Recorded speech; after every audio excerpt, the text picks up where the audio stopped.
Rhonda, in the book that you recommend reading, which is The Science of Getting Rich, and if you don't know about that, The Science of Getting Rich by Wallace Wattles was the book that was handed to me and that I read and completely changed my entire life in 90 minutes.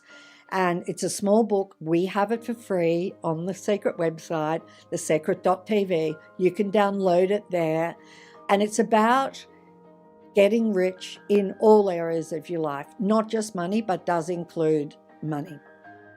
So in the book that you recommend reading, The Science of Getting Rich, Wallace Wattles talks about acting in a certain way, whereas you often say that no action is required. Could you talk a little bit about what it means to act in a certain way or not act at all? So what Wallace Wattles meant when he said to act in a certain way is to act as though you have it already, to embody it, and to fill yourself up with it, and to really, really act as though you have it. It's actually not action going out and, with a shovel and digging a hole or anything like that. It's acting in a certain way. It's taking on that mindset, that consciousness of what you want.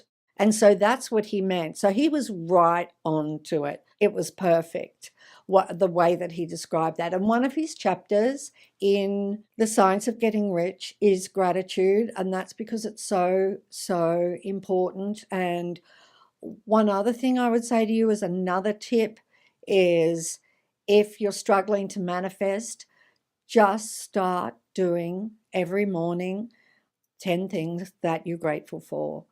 And just start doing that every single morning, because that is going to help your day, is going to help your thoughts, direct your thoughts to be more positive than negative.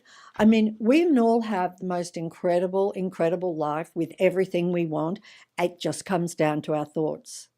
I mean, it's not that you have to go out and conquer the world. That isn't it. It is just comes down to your thoughts. That's it. And so if you're struggling with negative thoughts, it just means you're not putting in deliberately enough positive thoughts.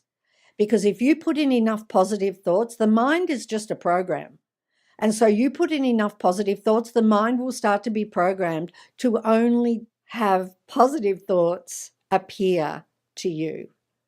Okay, because the thoughts are all kind of floating in the ether, and they're floating by, and they're not you, they're not a representation of you. So if negative thoughts are coming and you're like, gosh, I think so many negative thoughts. No, they're just appearing, they're just appearing. And so it's not a reflection of you. I mean, you're perfect, even though some of you don't feel you're perfect, you are absolutely perfect.